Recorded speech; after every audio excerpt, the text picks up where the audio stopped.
Баршаңызға сәлем. Бүгін мен сіздерге осындай жұмсақ үлпілдеп тұрған оладушкилардың рецептісімен бөлісетін боламын. Өте дәмді, балаларыңыз тауысып, сүйіп жейтін болады. Видеоны соңына дейін көріп, қарап алыңыздар.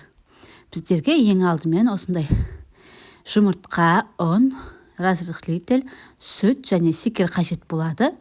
Таза ыдысымызға осылай жұмыртқамызды салып аламыз. Және жұмыртқамыздың үстіне секерімізді салатын боламыз. Менің балаларым тәттілеу етіп жегенді жақсы көреді, сондықтан секерін мен көптеу қылып салатын боламын. Осылай секерімізді сеуіп алғаннан кейін миксермен араластырамыз. Миксер болмаса венчикпен де араластырсаңыз болады. Араластырып болғаннан кейін сүтімізді құямыз.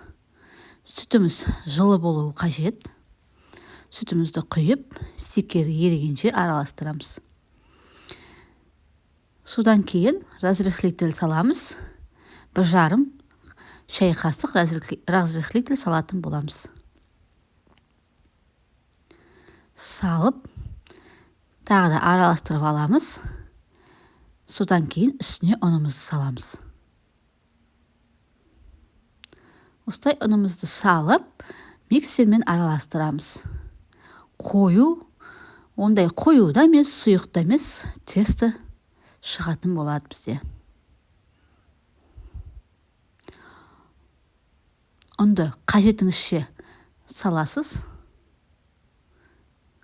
Осылай миксермен араластырып шығатын боламыз. Достар, менің каналыма тіркеліп қоюды ұмытпаңыздар. Алдағы уақытта да сіздермен осындай пайдалы, оңай рецепттермен бөлісіп отыратын боламын. Мінекей менің тестім дайын болды. Енді табамызға сұйық майымызды құйып, осылай оладушкиларымызды екі жағынан қызартып тұрып пісіріп аламыз.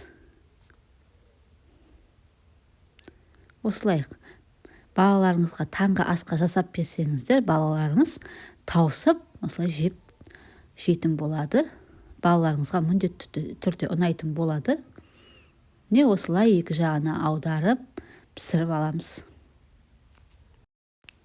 Мінекей менің оладушкиларым дайын болды. Осылай жұмсақ үлпілдеп, осылай керемет болып шықты. Сіздер де жасап көріңіздер. Ал біздерге ас болсын.